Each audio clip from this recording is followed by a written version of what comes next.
Bacterias, hongos, virus, todo ello conforman lo que conocemos como microbiota, y es uno de los temas más complejos de la ciencia moderna. Este conjunto de billones de microorganismos que viven por todo nuestro cuerpo y en especial en el intestino tienen un impacto en nuestra salud y bienestar. Pero, ¿alguna vez te has preguntado qué papel juegan realmente en nuestras vidas? ¿Por qué algunas personas con estilos de vida aparentemente similares tienen unas microbiotas tan diferentes? Y más importante aún, ¿sabemos lo que es una microbiota sana? Hola y bienvenido de nuevo a La Colmena Molecular. Para quien no me conozca, yo soy Nabil Subisa y en este vídeo vamos a tratar un tema fascinante y que ha cobrado muchísima relevancia en los últimos años: la microbiota y su impacto en la salud humana. Y empezamos por el principio. La microbiota es el conjunto de microorganismos que habitan en diferentes partes de nuestro cuerpo, principalmente en el intestino, pero también la piel, la boca, los pulmones y otras mucosas. Estos microorganismos no son simples intrusos, sino que cumplen una serie de funciones que son cruciales para nuestra supervivencia. Algunas de estas funciones son metabolizar aquellos nutrientes que no podemos digerir por nosotros mismos, protegernos contra otros patógenos, es decir, microorganismos que nos producen enfermedades, regular a nuestro sistema inmunológico,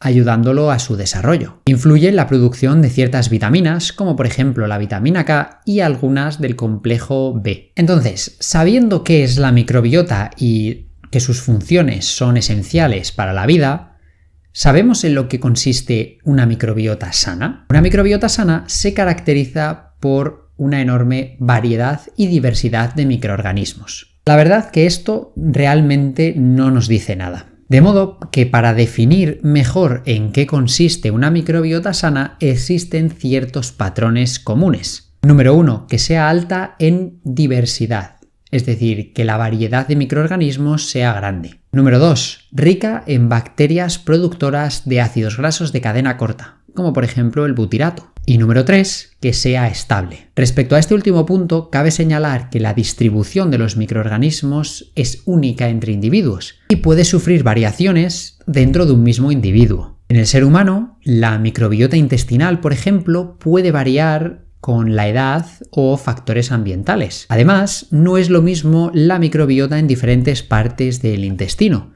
Es decir, hay una microbiota diferente en el intestino delgado o en el intestino grueso. Una cosa bastante curiosa es que la microbiota varía con la edad, y estas variaciones son diferentes en individuos con patologías y sin ellas. Como ves, definir una microbiota sana es sumamente complejo, porque depende mucho del rango de edad del que estemos hablando, de los factores ambientales, del órgano al que nos refiramos. La microbiota está compuesta por miles de especies diferentes, pero de forma general hay 6 grandes grupos bacterianos que predominan. Firmicutes, entre las que encontramos bacterias del género Lactobacillus, Bacteroidetes, estas dos comprenden la mayor parte de los microorganismos bacterianos, Actinobacterias, entre las que se encuentran las del género Bifidobacterium, Proteobacteria, Fusobacteria y Verrucomicrobia. La cantidad y variedad de cada uno de estos grupos va a depender de su localización, siendo diferente la microbiota oral, de la piel o del intestino. Y es importante reconocer que dentro de estos grupos existen géneros que son muy diferentes entre sí. Por ejemplo, dentro del grupo de los Firmicutes encontramos las del género Lactobacillus, las cuales sabemos que pueden tener efectos beneficiosos en la salud, pero también existen las del género Clostridium, que sabemos que pueden ser patógenas y causar ciertas enfermedades. Pero debes saber que existen múltiples especies de hongos, de virus y otros microorganismos que forman parte de la microbiota y que han sido mucho menos estudiados. He comentado que la microbiota se caracteriza por ser variada y equilibrada. Si este equilibrio se rompe por un cambio en la composición, en la diversidad o en la función de la microbiota, puede predisponer a problemas de salud. Este desequilibrio es conocido como disbiosis. Hasta la fecha, cada vez hay más pruebas de que la microbiota está relacionada con enfermedades cardiovasculares, cáncer, enfermedades respiratorias, diabetes, enfermedad inflamatoria intestinal, trastornos cerebrales, enfermedades renales crónicas y enfermedades hepáticas. Una de las asociaciones más interesantes es con la salud mental. Se cree que la microbiota intestinal desempeña un papel vital en el comportamiento neuronal a través del eje intestino-cerebro. Pero es cierto que la mayoría de los estudios se han centrado en modelos animales y no en humanos. Como te he comentado, un desequilibrio en esta microbiota puede afectar a nuestra salud.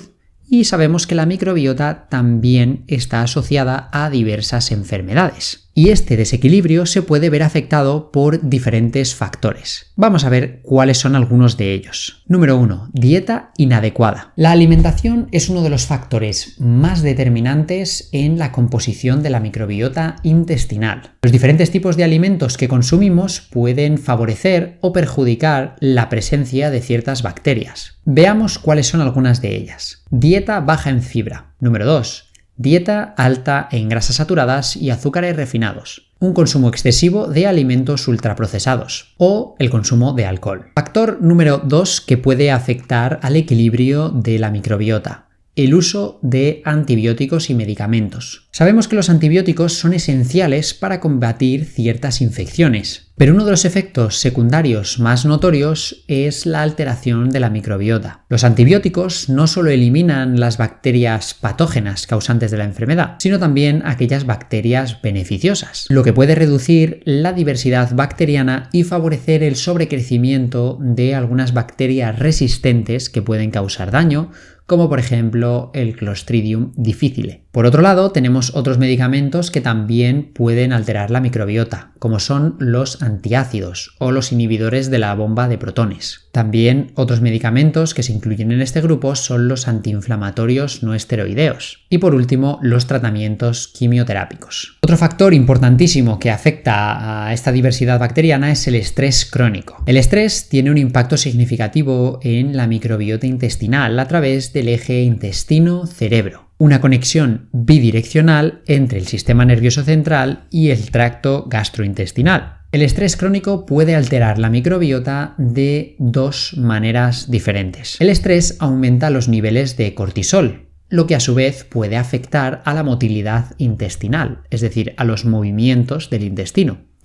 lo que puede provocar diarrea o estreñimiento. Esto altera el ambiente en el intestino y afecta a la composición bacteriana. El estrés también puede influir en nuestros patrones de alimentación y puede hacer que consumamos alimentos menos saludables, como más ultraprocesados o dieta altas en azúcares, lo que sabemos, como ya te he comentado antes, que afecta directamente a la microbiota. Factor número 4. Falta de contacto con entornos naturales y exposición a microorganismos. El estilo de vida moderno en el que predomina la vida en la ciudad, lejos de los entornos naturales, y un hábito de higiene extrema ha afectado a la diversidad bacteriana. Sabemos que vivir en zonas urbanas trae muchos beneficios, pero también vivimos alejados de los entornos más rurales y lejos de animales, lo que nos puede exponer a cierta diversidad de microorganismos que aquí no encontramos. Este fenómeno en el que nos exponemos a menos microorganismos y nuestra diversidad en la microbiota es menor, puede suponer un aumento de enfermedades alérgicas y enfermedades autoinmunes en las sociedades más urbanas, lo que se conoce como la hipótesis de la higiene. Otro de los factores que también se puede incluir aquí es el de el parto por cesárea y el uso de fórmulas artificiales para alimentar a los bebés. Sabemos que los bebés que nacen por cesárea o alimentados con fórmula tienen una microbiota diferente a aquellos que nacen por parto vaginal y se alimentan de leche materna.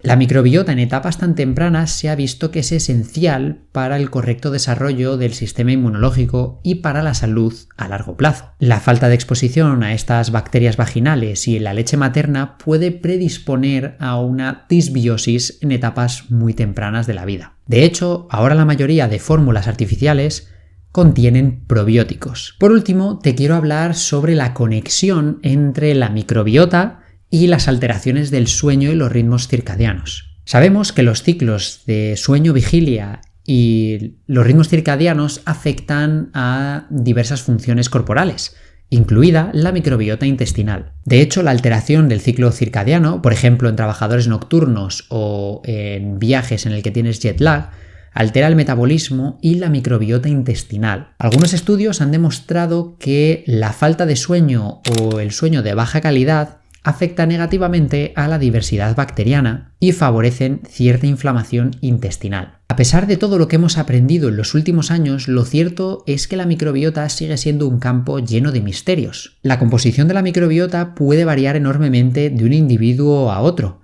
por factores como la genética, la dieta o el entorno. Por ello, lo que podría ser una microbiota sana para un individuo podría no serlo para otra. La ciencia ha avanzado mucho, pero lo cierto es que aún queda mucho camino por recorrer. ¿Podemos realmente determinar con precisión en qué consiste la microbiota ideal? ¿O es algo tan variable que depende completamente de cada individuo? Y hablando de todo esto, una pregunta muy frecuente es: ¿podemos modificar nuestra microbiota de manera efectiva? ¿Qué herramientas tenemos para mejorarla, desde la dieta, los probióticos o incluso los hábitos de vida? En un próximo vídeo me gustaría contestar a estas preguntas, así que si no te lo quieres perder, suscríbete al canal, dale me gusta a este vídeo si te ha parecido interesante y nos vemos en el próximo vídeo.